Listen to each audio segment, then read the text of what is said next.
Welcome in, latest episode of that SEC podcast. I'm your host, Mike Breton.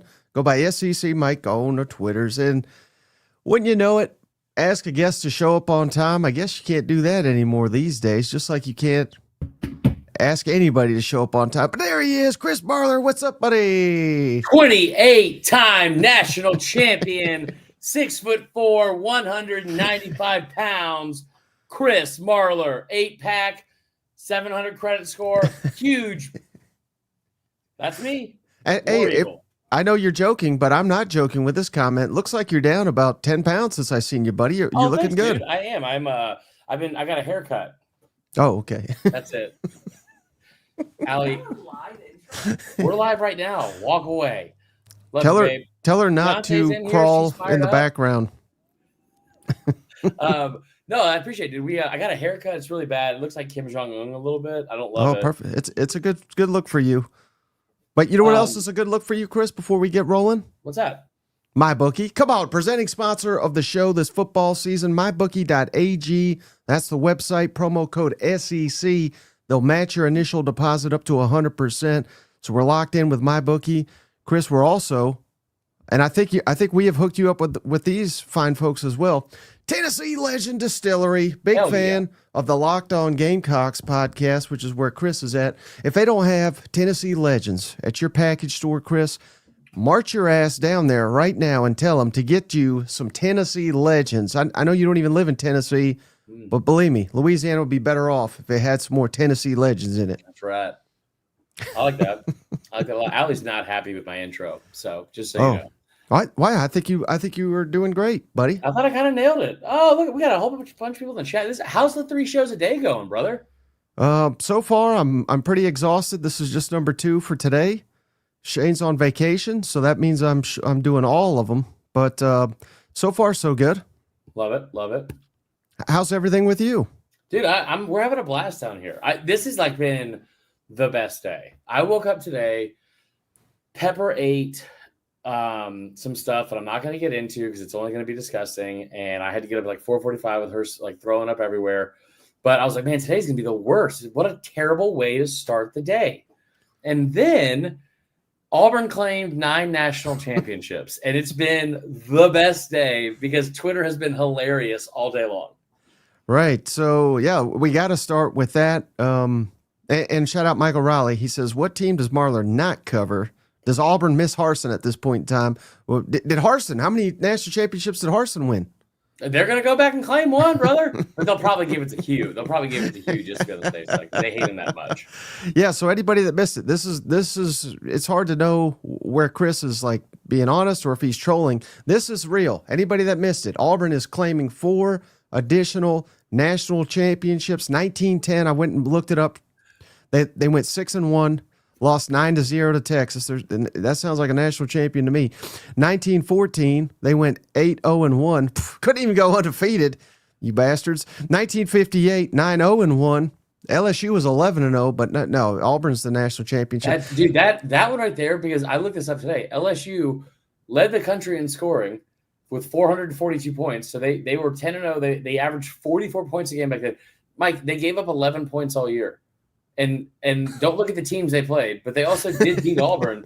That's my favorite part about all this is the teams they played. It's yeah, see, we're going down there playing the old YMCA boys and girls team. You're like, why? What is going on? And then even 2004. Again, I am the biggest SEC homer out there, right? I was in the attendance, Chris. I don't know if you remember this game. Tennessee, undefeated. Yeah. Auburn, undefeated. College game day. It was a Neyland Stadium. I mean, the site could not be better. Right. Auburn whooped their ass. It was 31-0, something crazy like that. But even then, I mean, as I lived that season, and again, I saw this team in person. They looked damn good to me in the one game I saw them in person. I watched the whole season.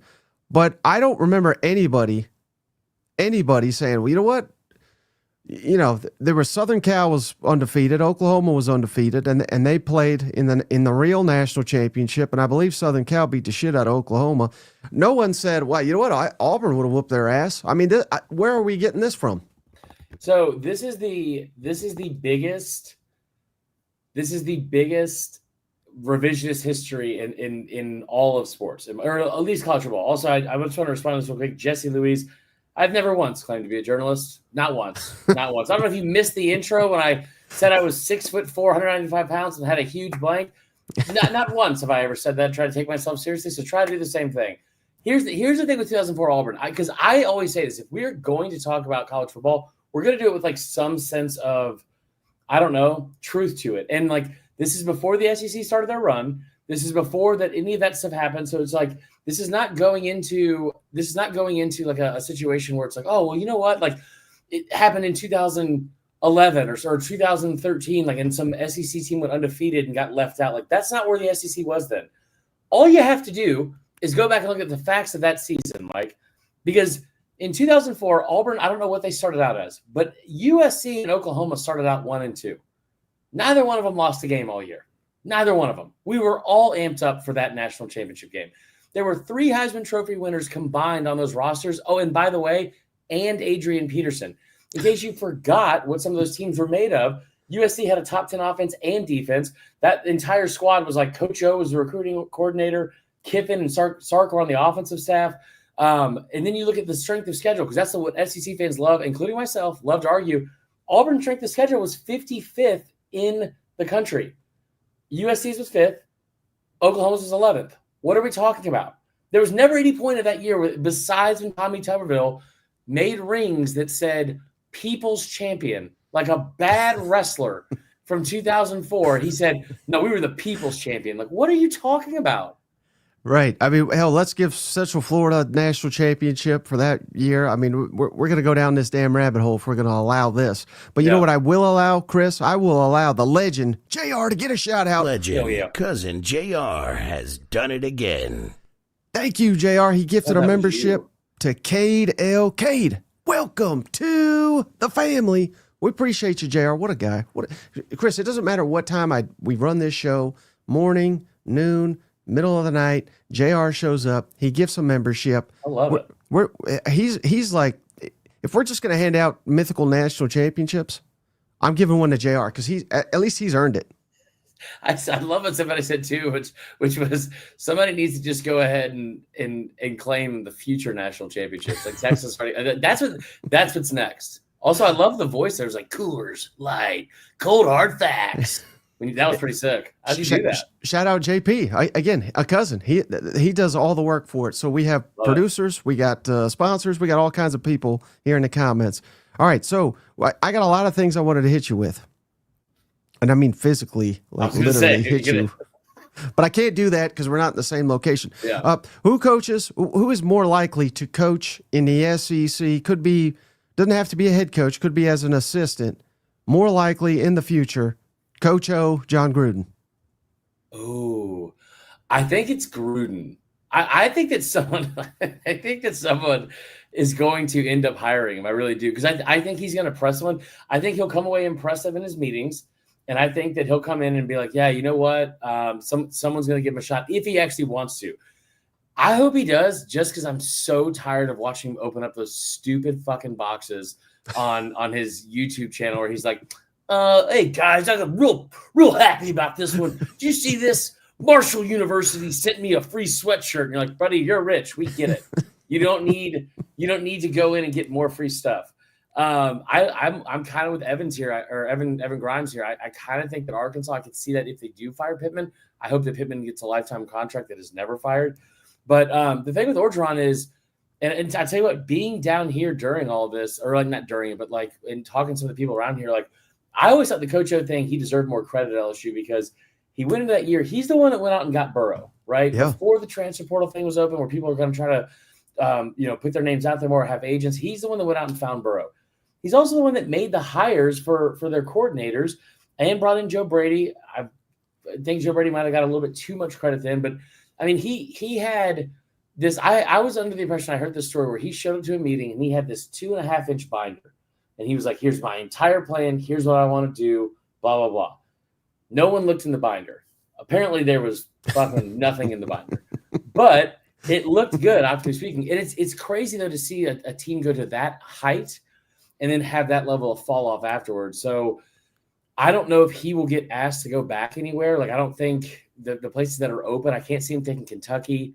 I don't think Mississippi State's going to get rid of Levy yet. So I don't know where he would go, but I could see someone looking at Gruden and thinking that pedigree is like somebody they want to get behind. Mm-hmm. Yeah, I'm right there with you. All right, so I got to ask you too, of course, because you're a Locked On Cock over here. South Carolina, buddy. You do a hell of a job on the Locked On Gamecocks podcast. If you're not subscribed, I don't know what in the hell you're doing with your life. But thoughts on South Carolina, 7.5, over under. Thoughts on the opener, big. I don't know how big time of them. It's a big time game. Sunday in Atlanta, Virginia Tech. What's your thoughts on the Gamecocks heading into the season? I'm very high on them. I'm obviously kind of biased just because of trying to cover them. But part of the bias, I think, this year, because I feel like I try to do this as objectively as possible. But the frustration that I've had over this year, especially, is, man, like this, like it's probably time to start having some more benefit of the doubt given to what Shane Beamer has done there, because I hear all the stuff that they keep saying, like, oh, well, how are they going to end up like being able to replace all these guys, especially defensively, and all the 5 guys that got drafted and all that kind of stuff. Like, well, not a lot of people were talking about those guys last year before the season anyway. So going into this year and having no-name players, like, I'm not as concerned about that. I think the secondary is going to be really good. I don't think the offensive line can be worse than it was last year. They've given up 41 sacks each of the past 2 seasons. They had the lowest. They had the lowest. Is that how you spell girth? They had the lowest like yards. If you have to contact, ask, no, I'm sorry. Yards to contact to get or like I guess like in rushing the ball and stuff like that. They obviously lost Rocket Sanders. There's a lot of pieces that I think are concerning, but I also think that you have Lenore Sellers. We're talking about Auburn. I'm not comparing him to Cam Newton at all. Cam Newton had the greatest season, I think, in college football history. But you want to talk about a player that's able to take over games. You saw it last year against Missouri. You saw it the final game of the season, the regular season against Clemson. Like, there are things that he does on a football field that you cannot account for or plan for. And like, dude, like, think about how good Clemson's defense is. Think about how good and talented that defense is. 3rd and 16, you couldn't find a way to keep him out of the end zone. Like, and he's a much better passer than people want to give him credit for. There's some things he's got to get better in, but I think they're going to be really good. I do think as we get closer, the Virginia Tech game worries me a little bit more, just because the best way that for teams to beat this South Carolina team, I think it's going to be keeping Lenore Sellers off the field. And Virginia Tech's a team that you look at last year, it's kind of like the inverse of LSU. They ran the ball on 58% of their plays. Like, you're going to see teams try to run the football right down their throat to try and make sure they can figure out ways to keep Lenore Sellers on the sideline and attack, a front 7 that is going to be with 6 new starters. What's your thoughts on the over-under 7.5? How confident are you that the Gamecocks will go over that? I think the floor is 7. So I'm taking the over, but there's a lot of games on here that are concerning. I will say that, like, the 2 that I think are losses, I think they lose to A&M and I think they lose to Clemson. I'm not ready to sit here and say they're going to win every other game, but I'm sorry, not A&M. I'm sorry. The 2 losses, LSU and A&M. But as we get to some of those things, like LSU is a team that struggled tremendously the past multiple seasons with running quarterbacks. I don't know if you guys have kept up with what Lenore Sellers is able to do. He fits that mold. They have struggled tremendously against A&M, especially on the road. But I don't think I think what's happening here at the end of their schedule is people are looking at this and they're having the assumption that every other single one of those teams is going to get better and South Carolina's not. And that's where I think people are operating out of. And I think it's incorrect, because they were an underdog last year when they beat Clemson on the road, right? That team also had Cade Klubnik and a bunch of really good young receivers and a defense that was legit. Oklahoma is the one that confused me the most, because everyone's looking at that game like, oh, that's a loss. And they were boat raced out of Norman last year. And I don't really get the love that they're getting. All those teams that you listed, besides at the very end with Clemson, all of those teams at the back half of the schedule are breaking in a new quarterback besides A&M and Clemson. South Carolina's not having to do that. John Mateer, he may be the second coming of Jesus Christ, as Oklahoma fans have told me. Maybe Ty Simpson is incredible, and Alabama doesn't have a single setback, and they're able to win all the games they're supposed to on their schedule, just like they did a year ago, right? And then Ole Miss, yeah, I mean, I'm not worried about going to Ole Miss and playing in front of 62,000 kids named Jace wearing Patagonia vests. I'm just not. All right. How about we all know you're a Bama boy at heart. What about Alabama? Are you seeing all this buzz? I think I started something, Chris. I said Bama's winning the SEC. Now all of a sudden they're a popular pick to do it. They're a popular pick to possibly win the national championship. What do you think about the Tide? I hate that you picked them because I know what you're doing and I don't like it. So I think they're going to be good. I think they're going to be really good. But I think, what's going on? I dropped Jesus. My mom's a pastor, bro. I got to get out of jail free card. Here's the deal with Bama. I think they're going to be good. I think Ty Simpson's going to be really good. I do not think that people are talking enough about Ryan Grubb and what he's been able to do. And what he's been able to do, like together as a team, like we saw it in 2023. People love to sit here and talk about Kalen DeBoer like he's never won anything. Dude is 15-3 against ranked opponents. His biggest issue and concern, I think, if you're a Bama fan, is how does he make sure he wins the games he's supposed to win? Because wasn't supposed to beat Georgia last year, right? Probably wasn't supposed to beat Oregon twice. I think they did it 3 times in 2 years. But all the coaches that they consistently rank this man behind, Steve Sarkisian, Dan Lanning, Kirby Smart, Brian Kelly, Josh Heupel. I think he's like 7-0 against those guys. Like it's like not it Josh makes Heupel. no sense to me. Yeah, not Heupel, no. But I think that going into this season, that this is a much more talented team than a year ago. And the most important thing is they got more depth, man. Like last year, people didn't want to talk about this because they were so excited for them just to lose. But that secondary last year lost 12 players to the portal or graduation or NFL draft. Like out of the 41 players they lost in the portal or the draft combined, or I think there's 41 in the portal alone. But 12 players in the secondary alone is an unreal amount of players to try and figure out any sort of stability back there. So you're super young and there's not a ton of quality depth. Now there's depth. And now you've got a lot more 5-stars. You got a lot more leadership. Defensive line might be one of the best in the country. The offensive line is supposed to be really good. I don't believe it because they keep saying it every year, but I think they're going to be good, man. Is it fair to call DeBoer the anti-James Franklin, where he can win the big game, but he loses games he shouldn't? That's not a bad comp. Like I asked him this at media days. I was like, it was a little bit odd to me that everyone, because like he doesn't get enough credit for some of the good stuff, and he should. Like going 15-3 against ranked opponents is the best record in the country, and he beat Kirby last year. He's 3-0 against Lanning.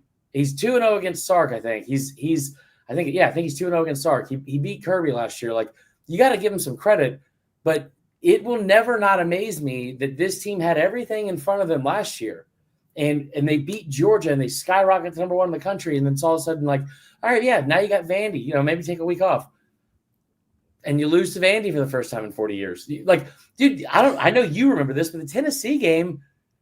Tennessee did everything they could to hand that game to Alabama, especially in the first half. Bama did nothing. Like they had, I think, 3 turnovers in the first half and still won that game. And then you look at the Oklahoma game where you're once again, everything's in front of you. And you not only go out and lose, but you get embarrassed. So that's a huge concern for me. Mm-hmm.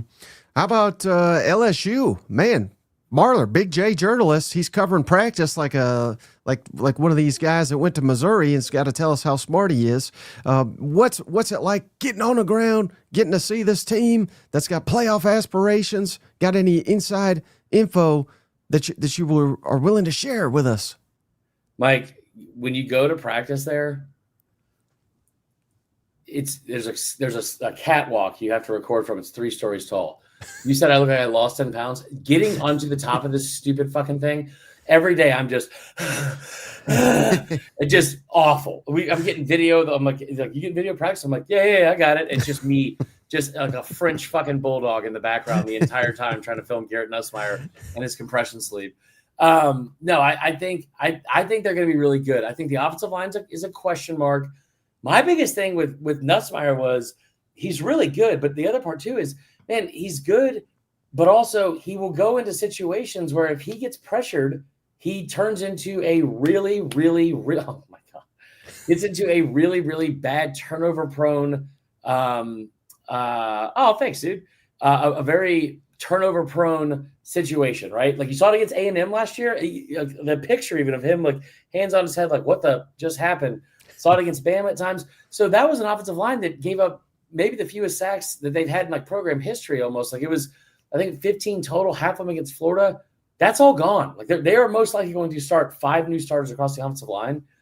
I say all that to also say the defense is much improved. The secondary is going to be much better. They're in year 2 of each coordinator, and I think each coordinator is going to have a significant step forward in their scheme. They're also healthy. Like they're healthy. I know the Nussmeier thing scared people, but like Harold Perkins is healthy again. I think it's Gilroy, the number 90, the defensive tackle. He was out for most of last year with an Achilles. Right. And you got more depth everywhere on this team. And I swear to God, Mike, you can draw 3 names out of a hat at the receiver position, and whichever 3 go out there, they are going to give secondaries fits all season long. Like they are very, very, very good. How concerned are you though about the opener at Clemson? Oh, that's a loss. Yeah. Dude, here's the deal. I think Clemson's the best team in the country going into the season. I think on paper, they're like, I hate saying that as like a South Carolina. All right, we got to go, Chris. See ya. You can't have his Clemson nonsense on this show. They're so here's what I think about them. I don't think they're going to win the national championship. I do think that they're going to have the situation where it's like they are on paper defensively the best defense maybe in the country going into the season, and they don't have to play anybody. Like like they are Penn State of the South. Like they don't have to, like, not until October, November. They're going to play LSU at home, which is, I think that's a very, very big benefit for them. But they don't even have like Georgia Tech on that schedule. They like going to Florida State's not as difficult. Like there's just not a ton of teams until you get to the very end that are going to be super difficult. So I think when we look up at the end of the season, if they have less than 11 wins, I'd be shocked because I think they could go 11-0 into Columbia. Texas also does have a good defense. You're right about that. Yeah. Shout out Wesley Williams. $10. I love when Marler comes on the show. Always great content. Go Vols. Joey Aguilar will have a better season than Nico. I am a-leaving. Perfect segue because I wanted to ask you about Tennessee next. Yeah. What's your thoughts on Tennessee heading into the season? Not much. Oh, you son of a... Yeah. No, I keep going back to this. I should have sent you the graphic. I should have sent you the graphic at for what do you call it? The best of the quarterbacks in year 1 under Heupel. You're right. We came on here. I think I retweeted it yesterday, but I don't love how young they are. Right? I'm not Hugh Freeze, so I don't love that. Like it's like 49% of this roster is a freshman or a redshirt freshman. Mm-hmm. That's terrifying to me. I'm hoping the receivers take a step forward. Former Parkview High School great Mike Matthews. I hope he's better. Obviously, the kid from Tulane that got into a little bit of trouble this preseason, I think he'll be better. But the idea that this team was going to drop off because of Nico is so stupid. It's just so stupid. Like you can watch, just put the film on and watch at any point. Like it wasn't like this guy was hitting people in stride ever. It wasn't like he was connecting on those. And the thing about this offense with Heupel is it has to be something where, there it is. It has to be a situation. This is great. It has to be a situation where you don't have to be the most accurate. You don't have to be the most accurate. You have to be accurate deep. And they're also going to try to establish the run. So losing Sampson, I think, is a much bigger deal than losing what's his name? Than losing than Nico. And I just think you look at the numbers right here, like this is crazy to me. And the people were talking about how, oh my God, like what are they going to do? And they dropped out everyone's national title contention. The schedule's still pretty simple. I don't love how it starts because they got to play Georgia and Syracuse like in 2 of their first 3 games. But I think Tennessee's going to be fine, man. Do you like them to go over or under 8.5? I like them to win 8 games. Okay, so that'd be under. So I think Georgia's a loss, Bama's a loss. Mm-hmm. So the 10-2. Syracuse is tricky. No, I mean, honestly, I could see them winning 10 games again, if we're being honest. I'm not saying they will. I think that what's most likely for Tennessee is they win 9 games. And it's a situation that we see in the SEC all the time where it's like, saw with Bama last year, where it's like, yeah, they're going to lose to Georgia and they're going to lose to Bama. Okay, so then the rest of the schedule sets up pretty well. But then, I wasn't saying you didn't have running backs. I was just saying that's a bigger concern. It was not an insult. But the other thing is, like, do they figure out a way to go unscathed the rest of the way? Because, dude, Florida, they've only won in the Swamp twice since 1972. So are they able to figure out a way to beat Kentucky, Oklahoma, Florida, and Vandy, and Arkansas, games they should be favored in all of them? But we've seen it time and time again when you run the gauntlet in the SEC, somebody slips up in a game they probably shouldn't. All right, so it's pretty comical. You said under 8.5, but you like to win 9 games. So yeah, that's good at math, brother. Learn it. How about and the Aggies? I like them to win the 1938 national championship again. How about Texas 8-4? Where are you at with them? Mike, of all the things that I hate about myself, the fact that I can't figure out how to spell Cincinnati at 39, that one's up there for sure. My sweet tooth, that's a tough one. But the fact that I'm buying into A&M this year, just tops the chart, man. It is. I don't love it. I'm looking at the schedule and I'm like, they're going to be better. Teams make the biggest leap from year 1 to year 2 under a new head coach. And I think Elko's been really good. I think he's going to be really good. Where are the losses going to come? I don't think they lose a single game at home all season, including the South Carolina game.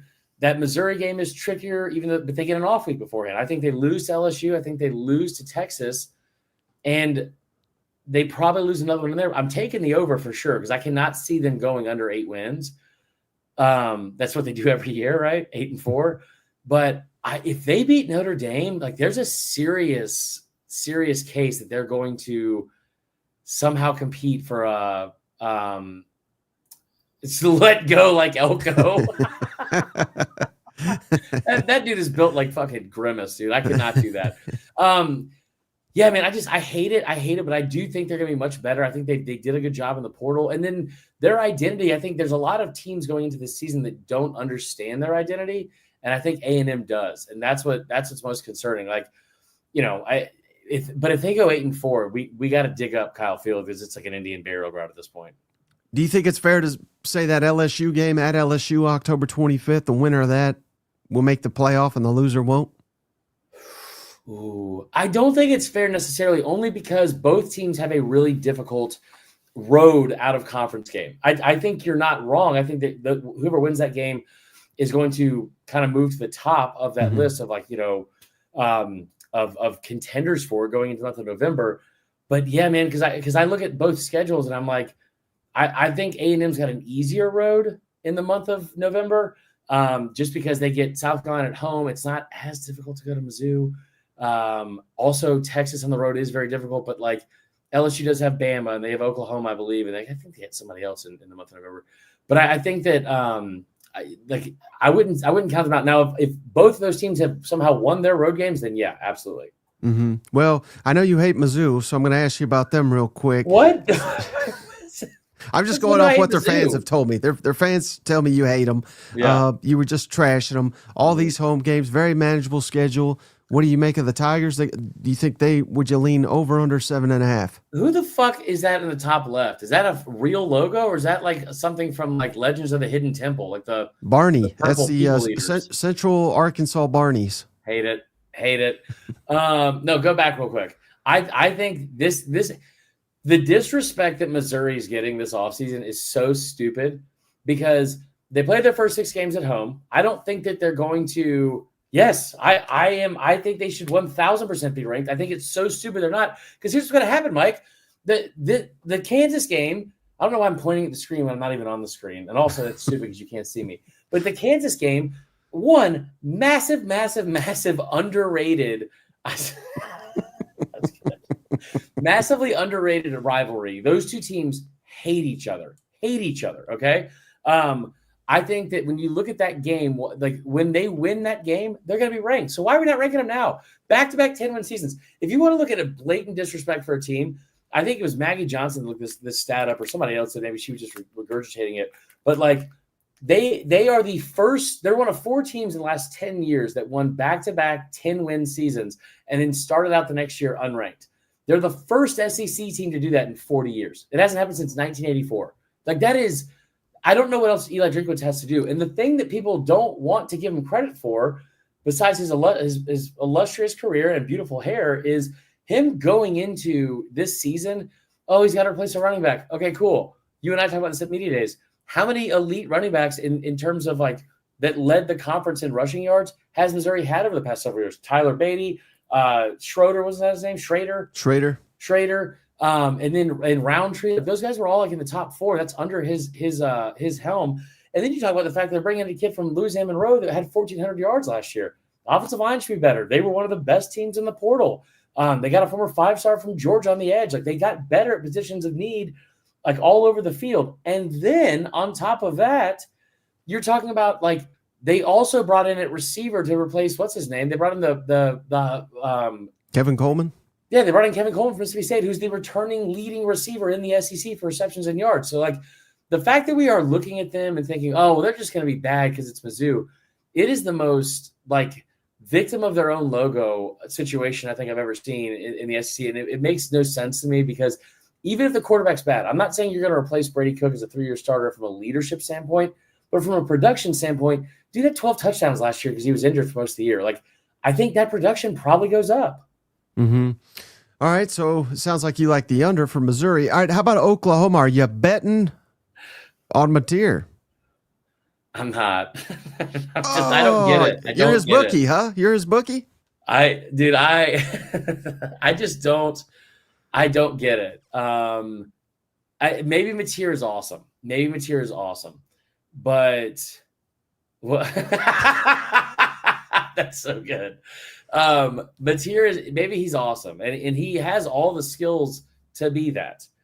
But I will also look at this team and I'm like, I don't know, man. Like they lost 37 players. I tell you what, I'm going to keep using this example until somebody slaps in the face, and it'll probably happen at some point, given my track record.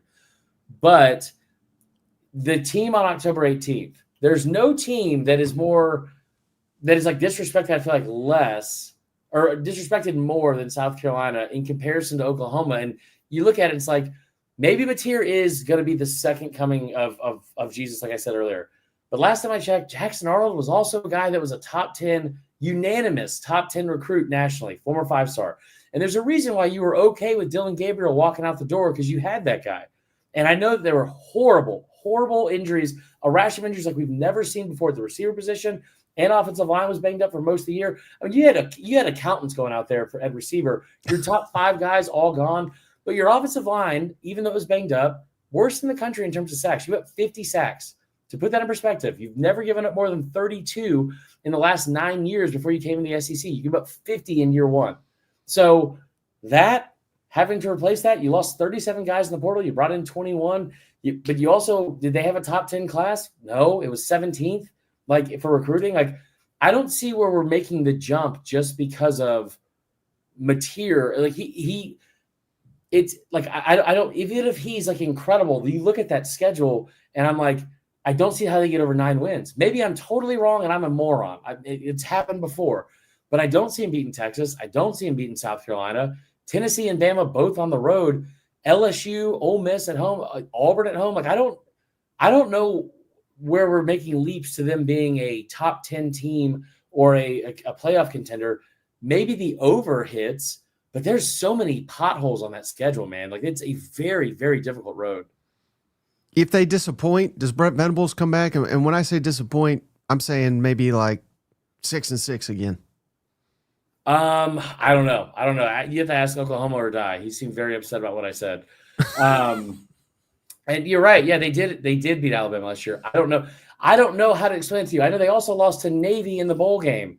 I know they also put up 3 points against Texas in Dallas, right? Like that's awesome. They beat Bama. And I tell you what, if you want to hang your hat on beating Bama, go ahead and take the fucking route that A&M did in 2021 when Zach Calzada did it. Go ahead and give your coach an extension, finish the year with a shit record, and then see what you're going to do if you want to double down on the coach that beat Alabama. If you want to hang your hat on that, that sounds great. It worked for Texas A&M. If you guys want to be the Texas A&M of a state just a little further north, sounds good to me. Yeah, and I know you just recently moved out of dog country, so you can finally give us your real opinion about Kirby. Maybe I overreacted. Maybe that guy wasn't being a dick. Maybe I was. Yeah, I appreciate the dickness of you, Marler. What's your thoughts on Georgia now that you've escaped that state? You can tell us how you really feel. Now I feel like a dick. I'm sorry. I think he was just saying, I think he was like, yeah, man, how'd that happen? And then I overreacted completely. Sorry to you, sir. Georgia, there's not a team I'm higher on than Georgia. Here's the deal, man. How high are you? Here, if you want to sit here and tell me that, oh, you know what? They had this massive – look at the drop-off, Mike. Look at the drop-off, man. They may never recover. Are you fist fucking kidding me? Probably can't say that. Oh, you can say whatever you want. But 3 losses last year? I mean, the drop-off is so bad. All they did was win the SEC championship. Ollie, fuck off, Ollie. So anyway, the idea that Georgia is going to fall off the face of the earth because they lost whoever these players are. This is great. The idea they're going to fall off the face of the earth because they brought they have Kirby coming back and they lost all these guys in the NFL. They don't have it. Who's the quarterback going to be? I'll start there. Who's the quarterback going to be? I don't know. I bet it's not somebody that's going to go throw 3 interceptions against Bama, against Florida, against Ole Miss, or against Texas. I'm pretty sure he had a combined 11 of his 12 interceptions in those 4 games last year. So I bet he doesn't do that. Who's going to play receiver? They lost some people at receiver.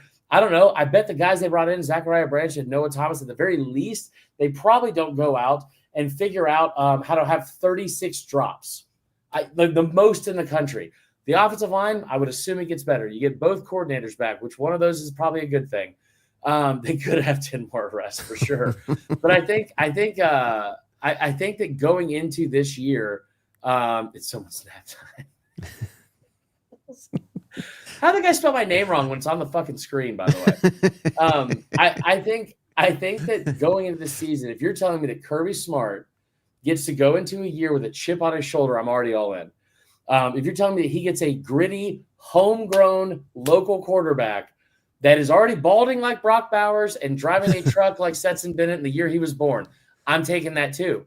But then on top of all those things, love you more. On top of all those things, when you're talking about going into a season where it's like, well, they had such a huge drop off last year. They won the fucking SEC. They beat Texas twice, once with a backup quarterback, and everyone just seems to have men in black, I forgot that entire history of it. I think the thing that I keep looking at too from a schedule standpoint is you had Kirby Smart last year, and I'm so fucking glad he called out what's his name. He called out Sankey in the SEC championship where he was like, he sent us on the road all year long, which was an iconic moment. But the idea that he comes in, he's like, we had 6 games in the first 13 were against top 20 opponents. Okay. Yes, that is very true. Not allowed to cuss on Locked On. But he comes into this season. And he doesn't have the 6 top 20 opponents in his first 13 games, with 5 of those being away from home, right? He doesn't have Clemson on the schedule. Doesn't have to go a road trip to Texas, road trip to Bama, road trip to Ole Miss. The only game he got to play against top 20 opponents last year at home was against Tennessee, and he dog walks them like he always does. And so now barely beat them. They were down 10-0 in the first quarter. Tennessee has scored first in 5 straight years in that rivalry. It blows my mind. And that's but I look at the games now and I'm like, okay, well, you have Tennessee on the road early. That's good. You have Tennessee on the road early, and then I'm not that fat. Fuck off.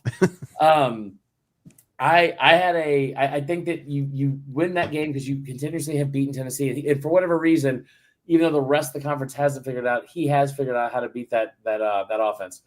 But you get Texas at home, Ole Miss at home, and Bama at home, and that Texas and Bama one at home, especially with how starving this fan base is to have big games in Sanford Stadium. By the way, Mike, they got 1 fucking loss there in 8 years. 1 loss to South Carolina in double overtime in 2019.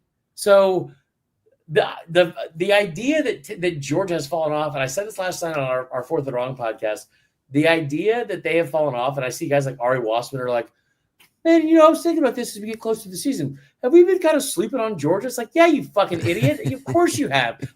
You had the entire offseason to look at what they had, and you're like, no.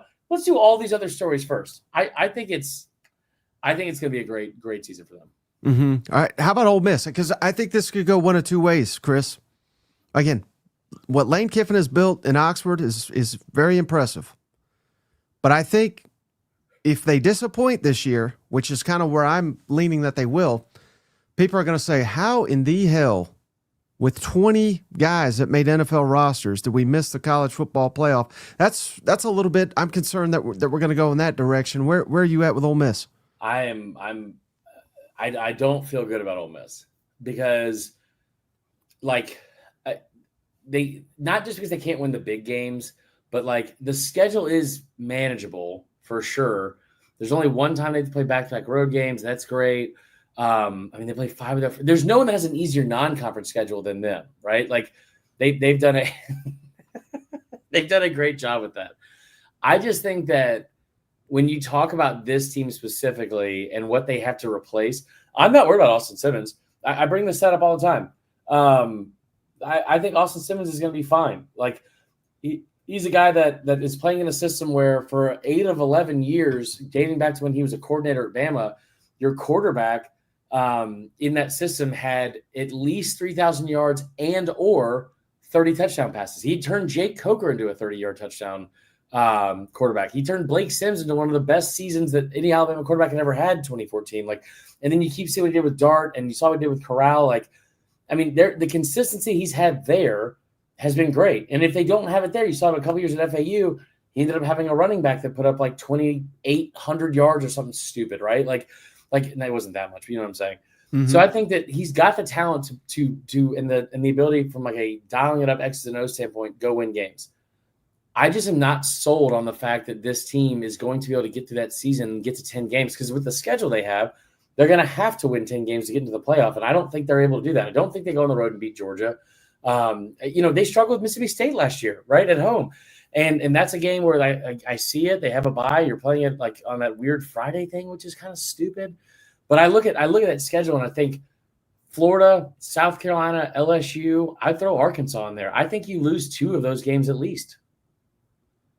Hey, Spartan says, but I don't know if you'll get this reference. He says you are the love child of Shane and Steven Lassen. We have him on every week. He has Shane's appearance and Steven's random football knowledge. Thanks, man. That means a lot. That's the ultimate compliment. Shane are built exactly the same. No, you're not. I think he means your humor is what he was trying to pinpoint I don't there. think that's what he meant. Emotionally built the same? That's also not true. All right, final team I wanted to hit you with. Are you concerned yet about Florida? I mean, I've been hyping them up all off season. I thought this was going to be the breakout year. I love DJ Lagway, but I mean, my God, he's still not a full participant. And I mean, we are literally days away from the season. Here's the thing. I think they're going to be good, and I love Lagway. I love Lagway. Oh, I forgot you hate him. That's right. I do not hate him at all. I love Lagway. The thing that concerns me about Lagway is I think he can go out and have the best year any Florida quarterback's ever had, right? And I don't know if what he has around him, right? It's Pelly Furtado. It's also my Peloton handle that I don't ride. I think that with what he has around him or lack thereof in comparison to some of these other teams, like that schedule is brutal, dude. So even if he goes out and dominates and has a phenomenal year, I don't see him go. I don't see them getting over 9 wins. Like, dude, look at the games 3 through 6. So it's at LSU, at Miami, Texas at home, at Texas A&M. You get a week off between Miami and Texas, but LSU and Miami are both on the road. Miami's not a difficult road environment, but they're going to be a good team, and they're going to have Carson Beck out there, right? Like, I think they're going to have, like, talent on that team, and they destroyed you last year. Then you talk about getting Texas at home. Then you got to go to A&M. I don't know why they have to go to A&M all the time, by the way. Georgia, I think that's obviously a loss. I think LSU on the road is a loss. I think that the Ole Miss game, especially with it being he's a classy pro. I think that like they could close well, but again, man, I look at the schedule and especially those first 6 games. Like, I mean, South Florida has given some teams fits, man.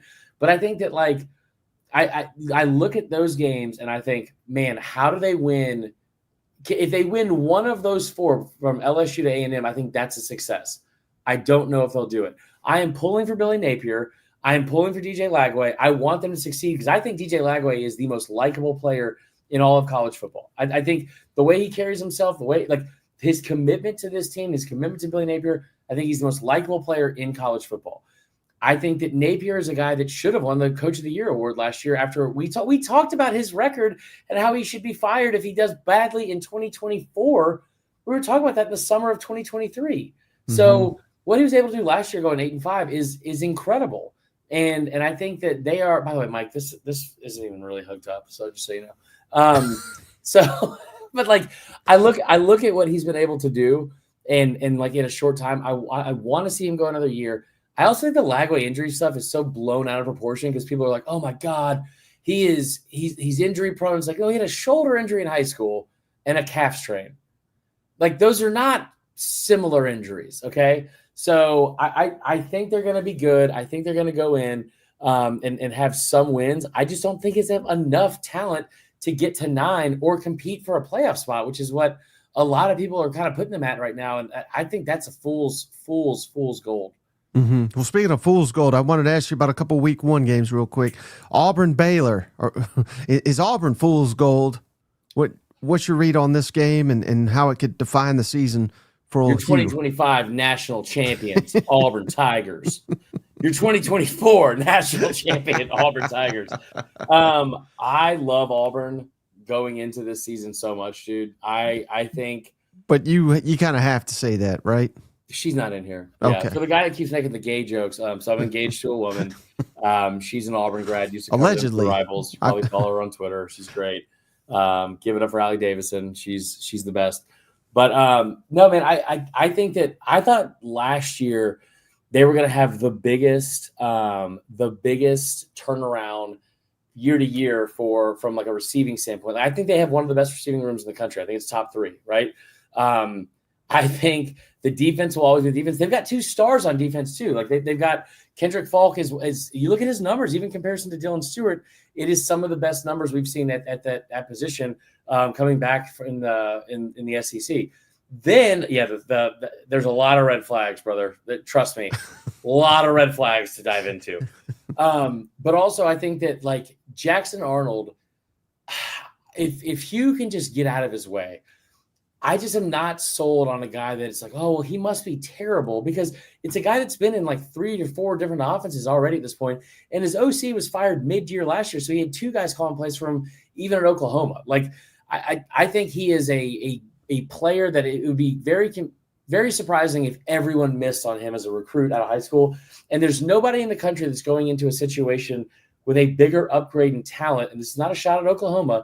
This is just the fact that no one's going to a bigger upgrade of talent from the injuries that receiver room had in Norman to what he has with Cam Coleman, even Perry Thompson, the kid from Georgia Tech, Singleton, all those guys, Malcolm Simmons, like all those guys playing in that room in Auburn. That's a huge upgrade. The offensive line should be the best they've had. That's like in probably 10 to 15 years, which isn't saying much, but it's like they should be better. And I think if Hugh can just get out of his own way, there's a real shot. They're gonna destroy Baylor, in my opinion. But there's also a real shot when you look at what they have coming back that they're going to go into that Georgia game with 1 loss, and they could, or they could also be 2-3 leaving the month of September. But I think it's closer to the 1-loss team. Okay, and then I haven't asked you much about Texas. Huge game, obviously. Game of the week 1. Texas at Ohio State, number 1 versus number 3. How weird is it that number 1 is an underdog? Are you buying the Arch Manning hype? Hold on. This guy is being a dick. Go to Oklahoma or Die and click on his comment. If you're stuck on this I'm one stuck here. On it. Okay, how is it an upgrade? Because all 5 of your receivers were out for almost the entire fucking year, and now you're going into Cam Coleman, who might be one of the best. Eric Singleton might be one of the best receivers, and they're healthy. So the biggest upgrade I think they have is those guys are going to play football games for Jackson Arnold's team this year. They're gonna blow the whistle, and they're gonna be like, "Hey guys, time to come out here. Offense on the field. Come on, guys." Those guys are gonna trot it out on the field. That is something Oklahoma didn't have a year ago. Back to Texas. I hate Texas. Is he's arguing that Oklahoma's got better talent around the quarterback than Auburn? They beat them. I don't. Yeah. That's Oklahoma or dies. Doesn't really understand This Bruno football. Baggins guy is so upset. I don't know. Just so you know, the only time I've ever interacted with is on here. And I don't know who you are. So I know who it is. It's T-Bob Abear. is it really? No, but he's always on his show, so I think it might be his burner. But all right, Texas, Oklahoma, Ohio State. What thoughts on that? And Arch Manning hype? Oh, it's gonna be interesting because I think Ohio State is like. Tell me if I'm wrong here. Are they the least talked about like national champion year to year that we've ever seen? Ohio State? Yeah, it's like we just Auburn. They've won all these national championships. I think it's like Ohio State goes in this year. They get Texas at home. I think Julian Sayin was like one of the highest ranked quarterbacks that Saban ever signed when he went to Bama. I think. Can I tell you the story? I think I've told it to you many times before, but this needs to be repeated because if Julian Sayin whoops Arch Manning's ass, the narrative is going to be like, oh shit, Ohio State's got the quarterback, not Texas. Right. Have you heard the story of Kalen DeBoer when he got to campus? What happened? No. Oh, he didn't even talk to him. He didn't know his name or something? He didn't know his name. He didn't know how to spell his name, apparently. He was in the meeting with Julian Sayin and his family, and they said, all right, nice meeting you. Let's get the fuck out of here. and he jumped right in the portal, went right to Ohio State. As he should have, man. It's a good move. Dude, I'm not going to be mad about that. I think that they're going to be very good. I think that Texas can be really good. I think it's going to be interesting because I'm a massive believer in Sark's offense. I think Sark is a really, really good play caller. And listen, you've seen what he can do with elite talent. You saw what he did with Bama as the OC with Tua, and I think he was the 10th best OC that year. Ninth, and I will never fucking let you live that down. But I think that going into this season, you did lose a lot of talent at the skill positions. You lost, the tight end they lost was one of the most productive players in the country at that position. You lost a bunch on the offensive line, including a top 10 pick in Kelvin Banks, who's now down here in New Orleans. I say all that, and then I look at the other. I told you it was T-Bob. Huge, all four of them. So I prove think it. When I look at this team, I'm like, I have some concerns about what they're going to be able to do when it comes to some of the offense and some of the people they have to replace. Here's the thing, Mike. Dude, if you could score 14 points, they might not lose a game because that defense is so fucking good that they might not have to score more than 14, or if they might not allow more than 14 in any game they play all year. So I think that Texas, the back seven is the best in the country from linebackers and corners and safeties, like the secondary and like I said, back seven. I think they're going to be very, very good. But I'm not completely sold on Arch because I just need to see him actually do this on the field. And until they dethrone Georgia, I'm not going to sit here and crown them SEC champs. I will say my biggest question for Texas, and I think we all feel like we know the answer. My biggest question for Texas going into this year is, are they able to figure out a way to avoid what we see in the SEC? And it kind of brings it back full circle to the first thing we talked about, whoever that was, which is, can you avoid the loss of the games that you should not lose? Like Kentucky should not be a game they lose. They got to go to Lexington, but we saw what Kentucky did last year to Ole Miss, even though that was a home game for them. Like, how do you deal with the cowbells in Starkville and that type of offense? How do you deal with the going to the swamp and all that kind of stuff? Like, the schedule is easy for them to go through, I think, and win enough games to be in the playoff, especially the way it closes with 3 out of those 4 at home. But I don't think they beat Georgia. I wonder if Oklahoma's better and than they were a season ago. And then the biggest thing for me is, man, they're going to be a double-digit favorite in a lot of these games. Are they going to be able to go unscathed in all of them? And people forget, man, they almost lost to Vandy last year. Any concern that they were not able to run the ball against, of course, their own defense? Well, no, against Georgia and Ohio State. But again, how many teams were able to run the ball against them? But, the standard is the standard, as Kirby likes to say. And I don't want to say they got exposed but that's why they lost those games. They couldn't run the football.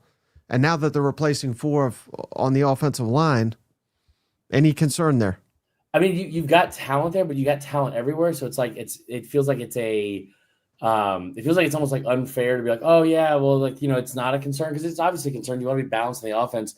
But I just think that this is a situation where they're going to have enough talent to be able, love you more, MICZOU, FKU.